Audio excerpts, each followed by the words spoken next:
Soalan kedua, diberi satu fungsi kuadratik dengan nilai minimum h kuasa 2 tambah 2k. Soalan A, dengan menggunakan kaedah penyempurnaan kuasa 2, ungkapkan h dalam sebutan k. Jadi langkah yang pertama, kita kena susun semula fungsi tersebut dalam bentuk x kuasa 2 tolak 4kx tambah dalam kurungan 5k kuasa 2 tambah 1. Jadi penyempurnaan kuasa 2 yang B ni kita kena bahagi dengan 2 atau darab 1/2. Lepas tu letak dalam kurungan di punca kuasakan. Jadi kita akan dapat ni. Lepas tu kita kena faktorkan x kuasa 2 dengan negatif 4k per 2 kuasa 2. Jadi yang negatif 4k per x ni abaikan saja. Lepas tu kita kena permudahkan yang di belakang ni. Negatif darab negatif 4k bahagi 2 kuasa 2 tambah 5k kuasa 2 tambah 1. Jadi kita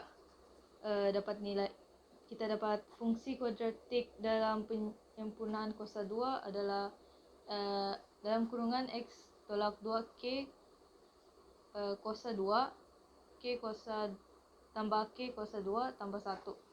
Jadi soalan minta untuk ungkapkan h dalam sebutan k. Nilai minimum yang diberi tadi itu iaitu h kuasa 2 tambah k. Dia setara dengan k kuasa 2 tambah 1. Jadi kita bandingkan saja nilai itu sebab ini pun nilai minimum. Kita bandingkan macam ni dan kita akan pemudahkan, faktorkan ya k kuasa 2 tolak 2k tambah 1 dan kita akan dapat h sama dengan k tolak 1. Okey, bagi soalan B, seterusnya cari nilai k dan nilai h jika paksi simetrinya ialah pada x sama dengan h tolak 1. Jadi rumus untuk persamaan paksi simetri adalah x sama dengan negatif b bahagi 2a. Dan soalan beri bahawa paksi simetrinya adalah h tolak 1. Jadi kita akan gunakan nilai-nilai b dan a ni dari fungsi kuadratik yang diberi. Kita masukkan nilai dia ke sini. Yang ni adalah b. Lepas tu a adalah 1. Jadi kita bawa masuk nilai itu ke sini. Negatif darab negatif 4k bahagi 2 darab 1. Jadi kita akan dapat 2k. Lepas tu ini nilai paksi simetri. Ini pun nilai paksi simetri. Jadi kita tinggal bandingkan. 2k sama dengan h tolak 1. Lepas tu kita jadikan h sebagai perkara rumus. H sama dengan 2k tambah 1 dijadikan sebagai persamaan pertama. Lepas tu h sama dengan k tolak 1 kita gunakan di soalan B dan anggapkan ia sebagai persamaan yang kedua. Jadi kita bandingkan kedua-dua h tersebut. 2k tambah 1 sama dengan k tolak 1. Jadi kita akan dapat k sama dengan negatif 2. Untuk cari nilai h, kita gantikan nilai k sama dengan negatif 2 ke dalam persamaan yang kedua. Jadi kita akan dapat h sama dengan negatif 2 tolak 1, h sama dengan negatif 3. Soalan 3, diberi dua jenjang geometri x dan y, masing-masing dengan nisbah sepunya 1/2 dan 1/3. Hasil tambah ketakterhinggaan bagi kedua-dua jenjang itu adalah sama. Jika sebutan keempat jenjang geometri x melebihi sebutan keempat jenjang geometri y sebanyak 49/36, cari beza sebutan pertama bagi kedua-dua jenjang itu. So, rumus bagi hasil tambah ketakterhinggaan adalah A bahagi 1/r. R tu dia punya beza sepunya. Jadi di soalan tu kita ketahui bahawa nisbah sepunya bagi x adalah sama dengan 1/2, manakala y adalah 1/3. Dan hasil tambah ketakterhinggaan bagi x dan y itu adalah sama. Jadi kita bandingkan begini mengikut rumus yang diberi. Jadi kita masukkan nilai nisbah sepunya ni ke dalam rumus tu. Lepas tu kita permudahkan, kita akan dapat y sama dengan 4x per 3. Jadi itu kita akan jadikan sebagai persamaan yang pertama. Lepas tu soalan tu pun ada cakap bahawa sebutan keempat bagi janjang geometri X melebihi sebutan keempat janjang geometri Y sebanyak 49/36. So this means yang AR kosa 3 ni maksudnya sebutan keempat. Sebutan keempat yang ni mewakili X punya, yang ni Y punya. Sebab dia cakap sebutan keempat bagi X lebih besar daripada Y. Jadi kita ganti masuk nilai-nilai yang ada dan kita permudahkan, kita akan dapat persamaan yang kedua. Selepas tu ganti nilai bagi Y, iaitu Y sama dengan 4x per 3 ke dalam persamaan yang kedua. Jadi bila kita substitute, kita kira macam biasa. Lepas tu kita akan dapat nilai X sama dengan 18. Bila kita sudah dapat nilai X sama dengan 18, kita gantikan semula ke persamaan yang pertama. Jadi 4 darab 18 per 3, kita akan dapat nilai Y adalah 24. Jadi soalan minta beza sebutan pertama bagi kedua-dua janjang. Jadi kita tolak 24 tolak 18 sama dengan 6. Soalan 8. Raja 8 menunjukkan sebuah segi 4 tepat di EFG. Soalan A. Cari persamaan garis lurus DG dalam bentuk am. Dari soalan kita mendapati bahawa koordinat D adalah 1, 7, koordinat E 5, 6 dan koordinat F, MN. Soalan A menyuruh kita untuk mencari persamaan garis lurus DG. Tapi untuk cari persamaan garis lurus DG, kita kena gunakan nilai koordinat D dengan G. Tapi kita tidak tahu koordinat G. Jadi memandangkan garis DG ni dia berserenjang dengan garis DE, maka kita boleh menggunakan garis DE ni untuk mencari kecerunan. Jadi kita cari kecerunan bagi garis DE. Jadi Y kedua tolak Y1 bahagi dengan X2 bagi tolak X1. Jadi kita akan dapat kecerunan bagi garis DE adalah negatif 1/4.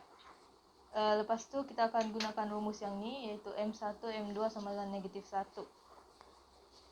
Ganti dalam rumus tu, kita akan mendapati bahawa kecerunan garis lurus DG adalah sama dengan 4. Lepas tu untuk mencari persamaan garis lurus bagi garis lurus DG, kita gantikan nilai D dan kecerunan DG ke dalam persamaan dalam bentuk am, iaitu Y sama dengan MX tambah C. Y dia sama dengan 7. Lepas tu kecerunan 4, X1 dan C. Tujuan kita mencari ni untuk mencari nilai C. Jadi C sama dengan 3 dan jawapannya adalah Y sama dengan 4X tambah 3. Bagi soalan B1, cari persamaan garis lurus EF dalam sebutan M dan N. Jadi garis lurus EF adalah ni persamaan garis lurus dia. Jadi kita sama juga gunakan Y sama dengan MX tambah C. Nilai Y dia adalah N sama dengan 4M tambah C. Jadi ada 3 unknown di sini. Kita bentukkan satu persamaan. Jadi kita dapat di sini jadikan C sebagai perkara rumus, kita akan dapat C1 sama dengan N tolak 4M. Lepas tu untuk membentuk satu persamaan, kita kena gunakan pintasan Y yang kedua, iaitu pintasan Y bagi garis EF. Sebenarnya C1 ni sama dengan C2, jadi kita boleh banding. Jadi N tolak 4M sama dengan negatif 14. Lepas tu soalan minta ungkapkan persamaan garis lurus EF dalam sebutan M dan N. Jadi kita kena buat dalam bentuk ni. 4M tolak N sama dengan 14. Soalan 8B2, ungkapkan luas segitiga DEF dalam sebutan M dan N. Jadi berdasarkan raja, segitiga DEF tu adalah yang ni. Yang ni DEF. Kita kena cari luas. Tapi kita untuk cari luas tu kita kena ada ketiga-tiga koordinat ni. Tapi kita tidak koordinat F. Oleh itu soalan bagi nilai luas segitiga DEF adalah sama dengan 34 unit square. Jadi kita boleh gunakan nilai M dan N ni untuk dibandingkan dengan luas yang diberi. Okey. Jadi luas DEF sama dengan 34 unit square ataupun sama dengan 1/2 modulus 1 darab 6, 5 darab N, M darab 7. Lepas tu tolak 7 darab 5, 6 darab M, N darab 1. Setiap nilai yang dalam kurungan ni kita kena tambah, lepas tu tolak nilai yang ini. Jadi bila kita permudahkan, kita akan dapat 1/2 modulus negatif 29 tambah 4N tambah M. Ni 34 unit square ni kita jadikan persamaan yang pertama, dan yang ni kita jadikan persamaan yang kedua. Okey, membandingkan dia perkara yang sama, iaitu untuk mengira luas segitiga DEF, kita bandingkan.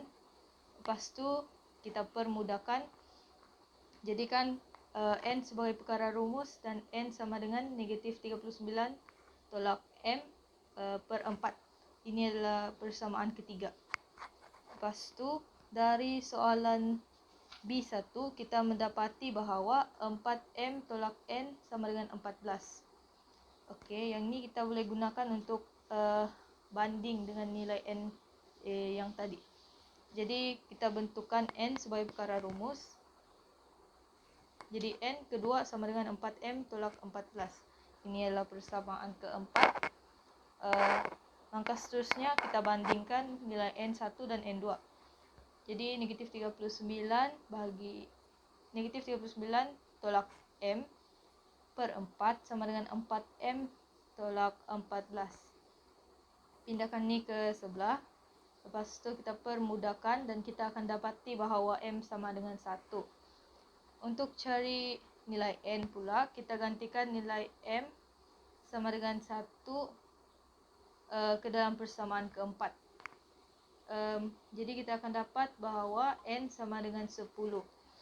Jadi soalan suruh mencari nilai M dan N, jadi M sama dengan 1 dan N sama dengan 10. Soalan 10, raja 10 menunjukkan lengkung yang mempunyai fungsi kecerunan K tolak 6X. PR adalah tangen kepada lengkung itu, di mana R koordinat 1, 3 ialah titik maksimum. Soalan A, cari nilai K. Daripada soalan kita mendapati bahawa nilai R adalah 1, 3. Jadi yang kita tahu adalah P ni dia sama dengan 3. Dan R kalau kita tarik ke bawah, kita akan dapat pada paksi X sini nilai dia 1. Jadi ni separuh lengkung. Separuh lengkung 0 hingga 1, 1 hingga 2. Tambah 1 je. Soalan A, cari nilai K. Jadi diberi fungsi kecerunan adalah K tolak 6X. Dan kita tahu fungsi kecerunan sama juga dengan kosong. Jadi kita bandingkan kosong dengan K tolak 6X. Jadi K tolak 6X sama dengan kosong. Kita gantikan nilai X ni dengan koordinat R, di mana X tu sama dengan 1. Jadi kita akan mendapat bahawa K sama dengan 6. Bagi soalan B, cari persamaan lengkung itu. Jadi untuk cari persamaan lengkung, dy dx sama dengan 6 tolak 6x. Kita dapat dari sini, ini nilai K, kita gantikan dengan 6. Jadi untuk dapat persamaan lengkung, kita kena kamirkan. Jadi dx ni kita bawa ke sini dan kita akan dapat nilai tambah x di sini, 6x tolak 6x kuasa 2 ni ditambah kuasa. Lepas tu kuasa ni kita letak ke bawah, jadi 6x kuasa 2 bahagi 2 tambah c, kerana ini adalah kamiran tak tentu. Jadi kita kena cari nilai c. Kita gantikan nilai-nilai koordinat R, iaitu R sama dengan R1 3, Y dia 3, X dia 1. Jadi kita dapat C itu sama dengan kosong. Maka persamaan lengkung adalah Y sama dengan negatif 3X kuasa 2 tambah 6X. Soalan 8C, cari luas rantau yang dibatasi oleh lengkung dan paksi X. Berdasarkan raja, luas rantau yang dibatasi oleh lengkung dan paksi X. Maksudnya soalan suruh kita cari luas bahagian ni lah, yang ni. Jadi kita kena guna ni, luas dia dari 0 sehingga 2. Sebab dia punya di paksi X ni nilai dia adalah dari 0 hingga 2. Okey, kemudian kita gunakan dx sebab dia dibatasi oleh paksi X. Okey, oleh itu kita gantikan nilai Y ni dengan persamaan lengkung. Jadi kita kena letak kurungan, negatif 3x kuasa 2 tambah 6x. Lepas tu dx kan dia, kita tambah nilai x ke dalam ni. Jadi kuasa dia akan naik, jadi negatif 3x kuasa 3, dan nilai 3 ni kita bawa turun, tambah 6x kuasa 2. Kuasa 2 ni kita bawa turun, jadi 6x kuasa 2 bahagi 2, dari 0 hingga 2. Lepas tu ini boleh dipermudahkan, jadi negatif x kuasa 3 tambah 3x kuasa 2 dari 0 hingga 2. Jadi yang pertama kita kena masukkan nilai yang 2 ni dulu ke dalam kedua-dua x. Jadi lepas tu nilai 0 ni kita ganti selepas dia, sama juga ke dalam x, tapi kita kena tolak. Jadi negatif 2 kuasa 3 tambah 3 darab 2 kuasa 2, tutup kurungan, tolak negatif 0 kuasa 3 tambah 3 darab 0, tutup kurungan.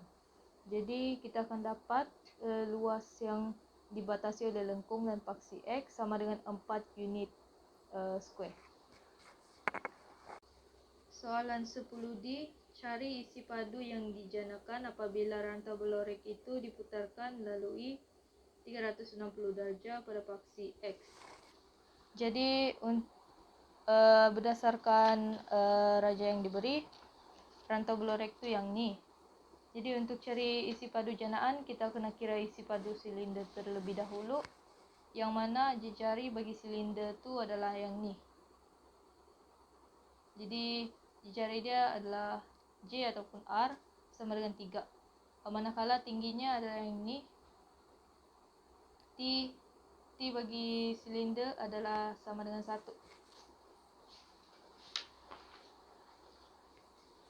Lepas tu untuk kira isi padu silinder kita gunakan rumus pi J kuasa 2T. Maka kita akan dapat 9 pi unit cube. Kita tidak perlu kira nilai pi itulah. Lepas tu seterusnya kita kena cari isi padu loceng, iaitu dari isi padu loceng dari 0 hingga 1. Menggunakan rumus yang ni lah. Lepas tu kita gantikan nilai Y dari persamaan lengkung. Lepas tu kita bawa nilai pi ni keluar sebab kita tidak perlu kira nilai pi. Lepas tu kita kembangkan, kita akan dapat 9x kuasa 4 tolak 36x kuasa 3 tambah 36x kuasa 2 dx. Lepas tu kita tambahkan kuasa kepada kuasa x. Yang ni bila ditambah kuasa dia akan jadi kuasa 5. Yang ni bila ditambah dia akan jadi kuasa 4. Yang ni ditambah jadi kuasa 3. Ini jadi kuasa 5. Jadi setelah itu kita kena bawakan nilai kuasa ni ke bawah. Yang ni pun kena bahagi yang ni pun. Jadi kita permudahkan, kita akan dapat dia dalam bentuk yang lebih mudah lah. Jadi selepas dapat tu kita gantikan ni, yang ni dulu, ganti ni kepada setiap unknown x ni.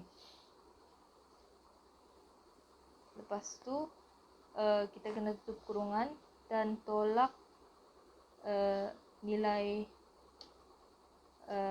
x yang digantikan dengan kosong. Sama juga, ganti ni. Jadi kita akan dapat dalam bentuk ni lah. Jadi ganti nilai 1, nilai 1, nilai 1. Dan ni pula semua digantikan dengan nilai kosong. Kita akan dapat 24 pi per 5 unit cube. Jadi isi padu janaan dia, kita isi padu silinder tolak dengan isi padu loceng. 9 pi tolak 24 pi per 5. Kita akan dapat 21 pi per 5 unit cube. Soalan 13. Dalam raja 13, ABC ialah sebuah segitiga sama kaki dan BCD ialah garis lurus. Diberi bahawa panjang BA adalah sama dengan panjang AC, iaitu 12 cm. Yang ni pun 12 cm. Panjang BD pula adalah bernilai 20 cm, manakala panjang AD sama dengan 18 cm. Jadi soalan A1, hitungkan nilai sudut bagi ABD ataupun sudut B yang ni. Jadi untuk cari sudut tu, kita soalan telah berikan kita nilai bagi 3 sisi kan. Yang ni dan ni. Jadi kita boleh gunakan rumus ni. Cos sudut B sama dengan A kuasa 2 tambah C kuasa 2 tolak B kuasa 2 bahagi 2 darab AC. Jadi bila digantikan nilai-nilai itu, kita akan dapat macam ni lah. Bila kita kira guna kalkulator, kita akan dapat 0.4583. Lepas tu cos ni kita pindah ke sini, jadi cos negatif 1. Kita tekan je dalam kalkulator dan kita dapat sudut B adalah sama dengan 62.72 darjah. Jadi memandangkan ni segitiga sama kaki, jadi nilai di sini pun samalah, 62.72.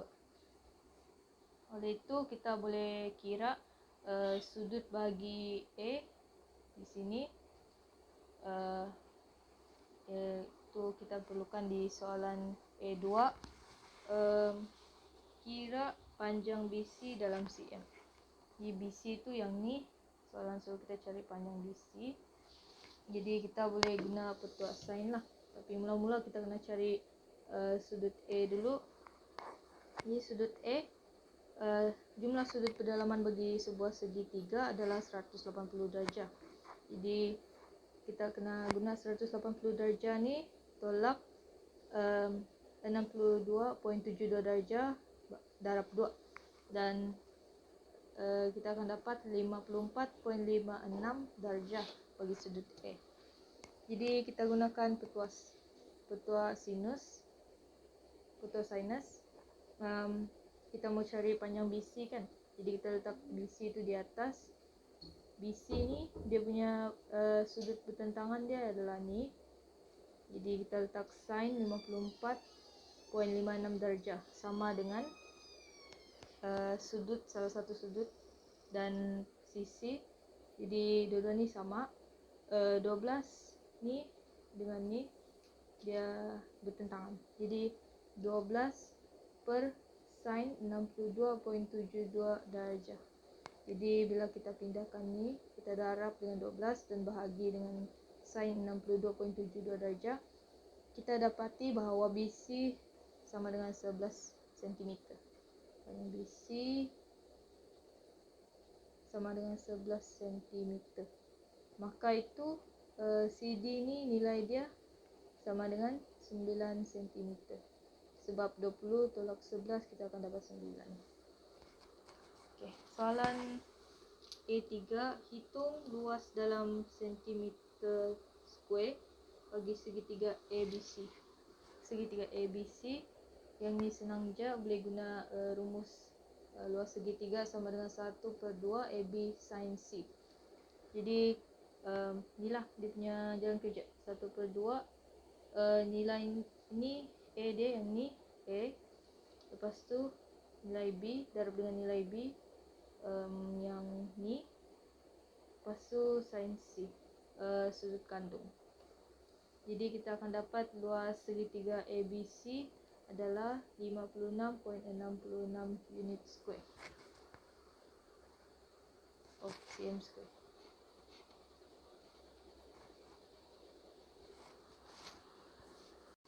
Soalan 13B1, lakarkan sebuah segitiga ACD yang mempunyai bentuk berbeza daripada segitiga ACD yang asal dengan keadaan AC baru sama dengan AC asal, CD baru sama dengan CD asal dan sudut CAD baru sama dengan sudut CAD asal.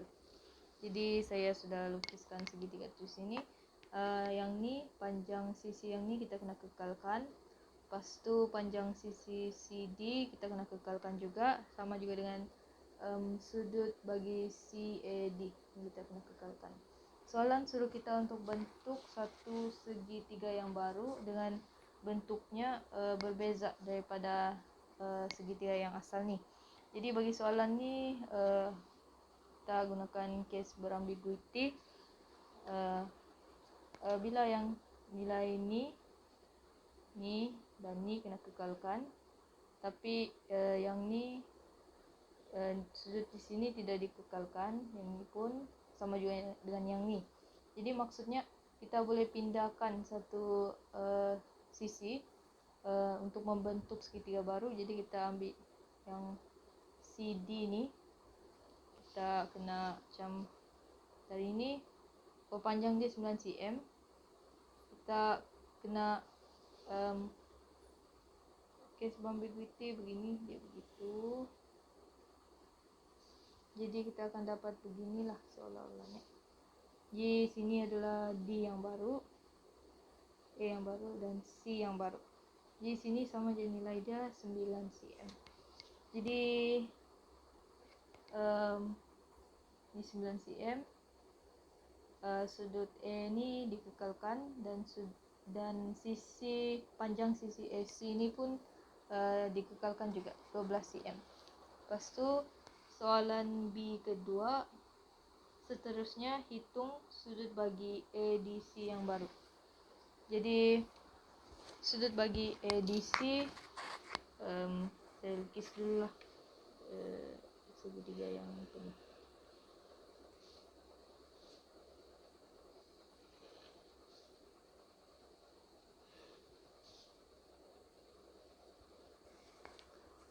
dari soalan awal tu kita telah dapat sini panjang dia 11 cm, sini segitiga sama kaki, jadi sini panjang dia sama 12 cm, dua-dua ni 12 cm. Lepas tu ini 62.72 darjah, sama juga dengan yang ni 62.72 darjah. Yang ni kita pun kira tadi, dia punya nilai adalah 54.56 darjah. Okey, 12 cm. Jadi kita kena kira sudut bagi D yang baru, maksudnya yang ni lah. Tapi bagi kes berambiguiti, jika sudut yang awal tu, yang ni, yang D yang awal ni, dia sudut tirus, maka yang D yang baru dia akan jadi cakar. Jadi sama juga dengan situasi yang ni sudut dia tirus, ni sudut cakar. Jadi apa yang kita boleh cari sini, kita tengok segitiga yang besar ni dulu. Kita cari sudut C ni. Sudut C ni kita cari dari yang ni je. Sebab dia garis lurus, BCD ni garis lurus, jadi dia punya sudut tu 180 darjah. Untuk cari sudut ACD, kita 180 darjah tolak 62.72 darjah, kita akan dapat yang di sini ni dia sama dengan 117.28 darjah. Okey. Jadi segitiga yang besar ni kan dia umpama macam ni lah. Untuk senang sikit untuk tengok macam ni.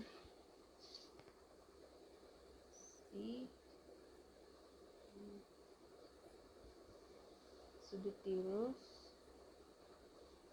ini 117.28 darjah, 9 cm, 12 cm. Dan yang ni dari soalan tadi kita dapat nilai dia 18 cm.